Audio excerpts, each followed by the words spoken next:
Buenas tardes. Mi nombre es Hilda Elisa Murillo Carrillo. Estoy cursando la licenciatura de Derecho en la Universidad Virtual del Estado de Guanajuato. Esta es la materia Derechos Humanos en el ámbito internacional. Reto número 5. ¿Cuál es la responsabilidad del Estado mexicano? Mi número de matrícula 1600731. El nombre de mi asesor, Diana Patricia Josefina.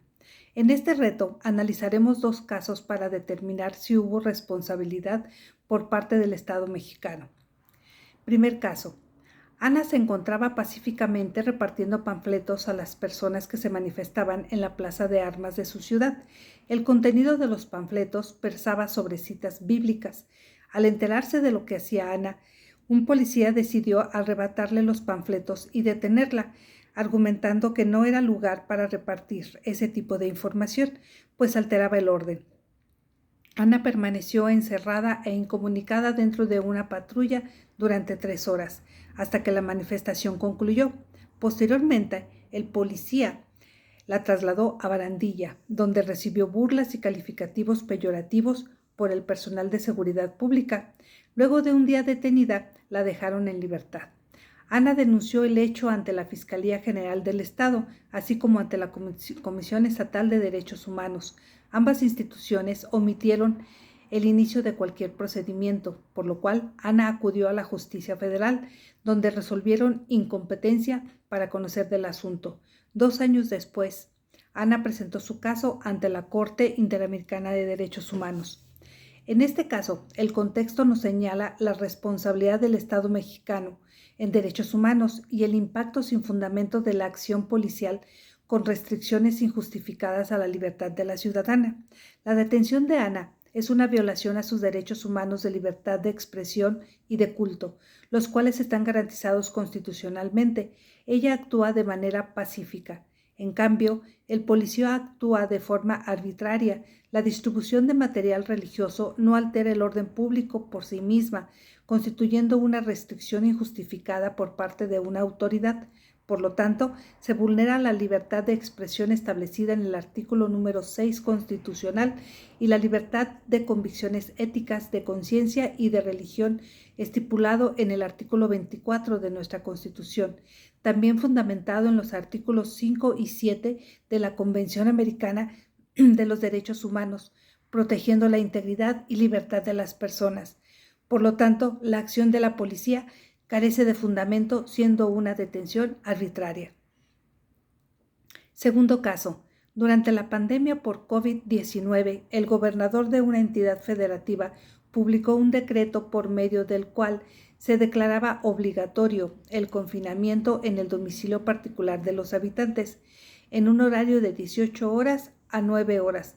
Asimismo, se preveía una multa de 1,500 pesos a quien infringiera esta disposición. De no contar con recursos para el pago de la multa, el decreto previó 36 horas de arresto. Andrés, un hombre de 34 años de edad en situación de calle, caminaba por la avenida principal de la ciudad a las 20 horas. Cuando un militar lo vio, lo detuvo y lo presentó a la Secretaría de Seguridad Pública, donde le fue exigido el pago de la multa. Andrés argumentó no tener casa, habitación, familia ni dinero para pagar la multa. Como consecuencia, fue privado de la libertad durante 36 horas y boletinado, con fotografía incluida en redes sociales de la siguiente manera: el primer detenido, un sinvergüenza capaz de negar a su familia con tal de no pagar la multa. Derivado de lo anterior, fue localizado por una asociación civil, a través de la cual se planteó su caso en jurisdicción militar y ordinaria, hasta ponerse de conocimiento con la Corte Interamericana de Derechos Humanos. En este caso, se exponen varias violaciones graves a los derechos humanos estipulados tanto en la Convención Americana de los Derechos Humanos como constitucionales cometidas bajo un decreto estatal de confinamiento en cierto horario durante la pandemia por COVID-19. La actitud de las autoridades contraviene estándares internacionales y nacionales de derechos humanos, especialmente considerando la vulnerabilidad extrema de Andrés al ser una persona en situación de calle.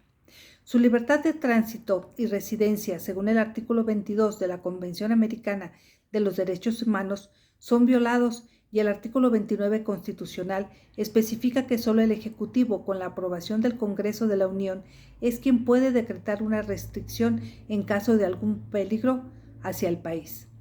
Su integridad y libertad personal fueron violadas por parte del personal militar, ya que no hubo justificación oficial para su detención, además de ser una persona en situación de calle, violando los artículos 5 y 7 de la Convención Americana de los Derechos Humanos, así como el artículo 1 constitucional. Se violó la dignidad y el derecho a la igualdad y no discriminación en el momento que se boletinó a Andrés en redes sociales, denigrándolo con calificativos ofensivos que también violan su derecho a la honra y a la reputación. En el artículo 1 constitucional y artículo 11 de la Convención Americana de Derechos Humanos está especificado. La violación a las garantías judiciales de Andrés al no contar con una defensa adecuada y ser procesado por no pagar una multa imposible para él, los artículos 14 y 16 constitucional y el artículo 8 de la Convención Americana de Derechos Humanos definen estos derechos. Como conclusión, la detención de un militar a un civil en tiempo de paz no está justificada. El decreto estatal no procede, ya que no puede estar por encima de la Constitución ni de los tratados internacionales, como lo especifica el artículo 133 constitucional. El Estado mexicano es responsable internacionalmente por la indebida actuación de sus autoridades al implementar medidas contra la pandemia sin considerar un plan específico que respete los derechos humanos y a los grupos vulnerables, además de no apegarse a la ley establecida en la Constitución, específicamente en el artículo 29. Andrés fue víctima de un acto de tratos crueles, inhumanos y degradantes por el arresto y la humillación pública, además de una privación arbitraria de su libertad.